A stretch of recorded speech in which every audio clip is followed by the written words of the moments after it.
A Florida man punched a cab driver and yelled, "I'm Rick James, bitch!" A volunteer's arm is nearly torn off while feeding a tiger at Carol Baskin's big cat rescue. A Florida woman with a warrant hides her ID in her private parts during a traffic stop. And why has there been a cat on this Florida roof for over 70 years? These are the weird stories for Friday on Weird AF News, and they're all from Florida. Because it's Florida Friday on Weird AF News, the only daily weird news podcast hosted by a comedian, and the only daily weird news podcast, as you know, that does Florida Friday. All the degenerate news and weird news from Florida this week in one show. Let's do it. Those bizarre stories you hear about all the time that seem to only happen here in Florida. I know, right? Can't make this stuff up. It is just one of the many wacky news stories out of Florida. Why does the Sunshine State consistently produce such strange news? But what accounts for all this bizarre news? Is it the weather? Is it the people? Florida is full of the crazy stories. A Florida man punches a cab driver and screams, "I'm Rick James, bitch!" He's a super freak, he's super freaky, yow. Who is this Floridian super freak? Well, he's a 6'3", 300 pounds of Florida man, and he was arrested after he allegedly punched a cab driver. Then he danced in the middle of the street yelling, "I'm Rick James, bitch!" The suspect is Paul Kajek. In addition to, "I'm Rick James, bitch," he also shouted, "You white mother effers," before he was arrested 2 miles from his Clearwater, Florida home over the weekend. He is listed as a 50-year-old white male, although he still yelled, "You white mother effers." He's a 50-year-old white male himself. According to the police, witnesses at the back bar and lounge, oh boy, the back bar and lounge is nothing good happening at the back bar and lounge in Clearwater, Florida. They stopped Kajek from driving home from the venue due to his, quote, level of high intoxication. Shortly after 4 a.m. on Sunday. Well, that was nice of them at the back bar and lounge to try and stop him from driving home intoxicated. You'd imagine people at the back bar and lounge are pretty questionable fellows. By the way, why are lounges and bars operating in Florida? And it's just like, still, really, in the middle of all of this? Still bars and lounges still going, drinking, driving? All this happening. I can't even sit down at a restaurant here in LA County. Anyways, when a taxi arrived to pick up Kajek, he allegedly got inside. He began yelling at the cab driver and then punched him from the back seat. Well, he probably didn't see that coming. He must have been very surprised, this taxi driver. Especially when, after receiving a punch, he witnessed Kajek jump into the street, doing what appeared to be his impersonation of comedian Dave Chappelle, who used the phrase, "I'm Rick James, bitch," when impersonating the late super freak singer. Then it says James died in 2004. Yes, it's... and this is Rick James behavior, for sure, to punch a taxi driver and to jump into the street all wasted. I mean, Rick James, if you remember correctly, went to jail for, imprisoning and torturing somebody. This guy, he was out of control as well. I don't think he was from Florida, but he definitely exhibited Floridian behavior, this Rick James. "I'm Rick James, bitch!" Kajek was charged with simple battery and released on bond. I don't know why you're releasing all these Floridians that scream super freak in the street and punch cab drivers. It's just crazy. A volunteer's arm is nearly torn off while feeding a tiger at Carol Baskin's big cat rescue. You guys remember Carol Baskin? It's Carol Baskin at Big Cat Rescue. She was from the Netflix show Tiger King. Have you guys watched that? I assume if you're a fan of Florida Fridays, you're going to love the Tiger King on Netflix. It just showcases all the degeneracy that surrounds the private ownership of giant cats in Florida and other places. This occurred in Tampa. A volunteer at the Big Cat Rescue, seriously injured on Thursday morning when a tiger she was feeding grabbed her arm and nearly tore it off at the shoulder. Oh, this poor woman. Carol Baskin, the animal activist who owns Big Cat Rescue, later confirmed a woman who has been a volunteer at her place for 5 years was feeding a tiger named Kimbo when the animal grabbed her arm. The volunteer's name is Candy Cowser. There's a lot of details on how it happened. I don't need to get into it with you. It's pretty gory, actually, as you'd imagine, when a giant cat rips your arm off at the shoulder, basically. A nurse who was there held off the artery under the victim's armpit to stop the bleeding while another man used his belt as a tourniquet. The nurse then packed Candy's arm in ice packs to try to save it, according to Carol Baskin. It looks like people jumped on the scene right away, saved this woman's arm, or at least tried to. She was still conscious, and Candy insisted that she did not want Kimba the tiger to come to any harm for this mistake. That's according to Carol Baskin. Regardless, he's being placed in quarantine for the next 30 days as a precaution. The Florida Fish and Wildlife Conservation Commission's Captive Wildlife section is investigating this incident. Yes, you should investigate this whole incident and that big cat sanctuary, whatever it is. From watching the series, it didn't look like this woman, Carol Baskin, was really caring for those big cats very well. I'm not an expert, but that's what it appeared to me anyways. I mean, these people holding cats, it's just ridiculous, man. Ridiculous. I feel bad for the volunteer. Imagine losing your arm as a volunteer. I mean, she wasn't even paid by Carol Baskin to lose her arm. This is very sad. Very sad. Way to go. On another level, I don't feel that bad for her, because if you saw Tiger King, you know you can't trust Carol Baskin, and you shouldn't be working for the woman. You just shouldn't be. She seems like a terrible person. And by the way these animals are treated is horrible. Horrible. What, do you think you're going to go in there and make a difference? No, you're not. You're just going to put yourself at danger for no money at all because you're a volunteer. It's ridiculous. So on this other level, I don't feel bad for this woman, Candy. I mean, you took a risk when you decided to work at the big cat sanctuary and play with the kitties. These animals are so powerful, so enormous, and so damn hungry. Like, are you out of your mind to put your arm in a cage or around these animals and feed them? I mean, you're crazy. You're just crazy. It's Florida Friday, only on Weird AF News. A Florida woman with a warrant hides her ID in her private parts during a traffic stop.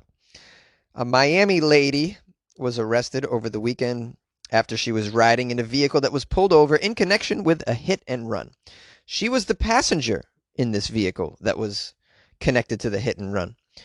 The police pulled that vehicle over. Takara Nowden, age 28, they found had an active warrant out for operating a vehicle without a valid driver's license in the past. Well, she may have had a driver's license, but perhaps it was up her nether regions. Did you look there, police officers? She was arrested Saturday because she was in this car, taken to the main jail for processing. Police said that Nowden told the medical staff at the jail that she had shoved her Nebraska ID card up her vagina during the traffic stop. It doesn't say why. It just says that she did it. This is quite a silly place to put your ID, I have to say. You could have thrown it anywhere. Out the window, in the back seat, under the seat, in the glove box, which is hard to find things in the glove box. They're usually very messy. But no, you put it right up your vagina. What were you thinking? What? An x-ray machine at the jail confirmed that she had a foreign object in her vagina. Imagine getting your vagina x-rayed. That seems very silly. She was taken to the hospital for medical clearance. Medical clearance, I think that means to have an ID card surgically removed from your vagina. They use those long pincers for that, I'd imagine. Police said that Nowden pulled down her pants while she was leaving the jail, squatted and urinated in public in front of the jail. What made her do that? How did she pull down her pants as she was leaving the jail? Did you take the handcuffs off? I mean, I have so many questions. Why the vagina as a hiding spot? Why does she have no handcuffs leaving the prison to go to the hospital to get the ID taken out so that she could pull down her own pants and urinate in public?